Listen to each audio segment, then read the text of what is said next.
Hello, I'm Galactyc and today I will be showing you a time-lapse of me building a snow TAIGA house. Enjoy! Right, so the first thing I do is I level out the hill on which I'm going to build my house on. So then I have a nice flat surface to work with. I also destroy some trees to make room for my build.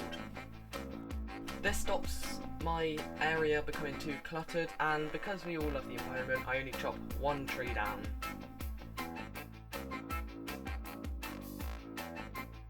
Using the orange wool, I create a floor plan. I basically lay out the shapes of the building. The trick to a good looking build is through unique shapes or using a multitude of shapes instead of one singular rectangle. I continue editing the floor plan until I am happy with it. Don't know about you, but I'm really enjoying this music. Right, this is where I change all the wool, that's it, to oak planks. Oak planks will form the bread of my build. It is the main block in my palette. Next, I add a grey concrete border around the door.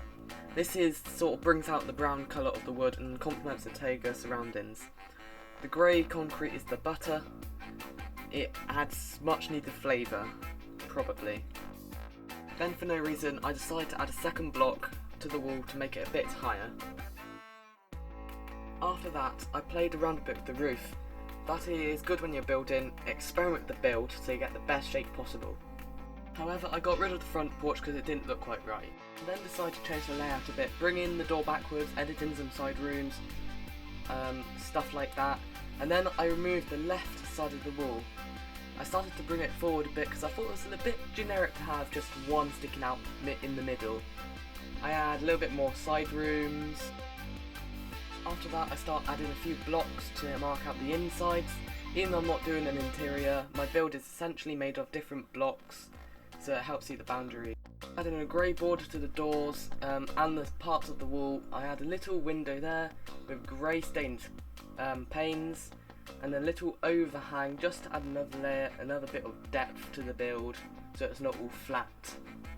I add another window just there and I move on to the left. On this wall I decided to experiment a bit. Instead of a generic square window, I tried to make an L-shaped one. It came out looking successful. Tighten the walls a bit, then I go back to the front and quickly add a wireframe.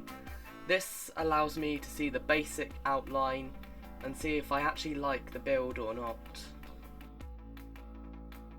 But I got bored of the outline, so I heightened the L window instead. Behind that window I start filling out the roof, then I go back to the outline again. My trick here is to constantly add different shapes so it isn't just one big block. Once I finish that, I add another window. Then I move on to the little porch thing. I wanted a different style roof to the concrete flat, so I experimented with dark oak slabs to get a traditional Nordic sort of roof, and I add a few windows too. Quickly fill in the roof for that side of the house, at the same time adding new grey outline things. On the main tower I replace the wooden outline for grey concrete, and I fill out the sides with big windows to let in lots of natural light.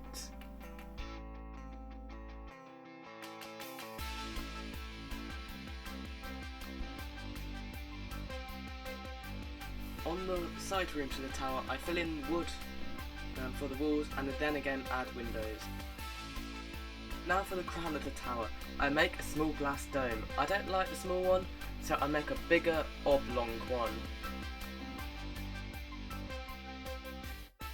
Next I add a roof to the side room, and for extra variation I make a 2-block overhang instead of a 1 block. I quickly add a wooden wall to the last side of the tower. Of course adding a few windows too. Finally the last section of the house. I fill in the walls again with wood, add a quick grey trim, and I decide to go for a different style window, but I removed it because it looked a lot like a creeper or some weird face, so I went for a simplistic design like so. And on the last wall I add in 2 quick windows. Hey presto! And now the house, last few blocks, is done. This is the finished product. As you can see, I have used a lot of different shapes, which adds a really nice touch. This style works really well for a modern themed build, and the grey concrete with the wood planks works well in most biomes. I have also added lots of windows to help get lots of natural light into the build, and overall I reckon this is a successful build. Thank you so much for watching if you've made it this far. I really hope you enjoyed this video as it took well too long to make. If you haven't joined my Discord server yet, come join once again. Thank you for watching and goodbye.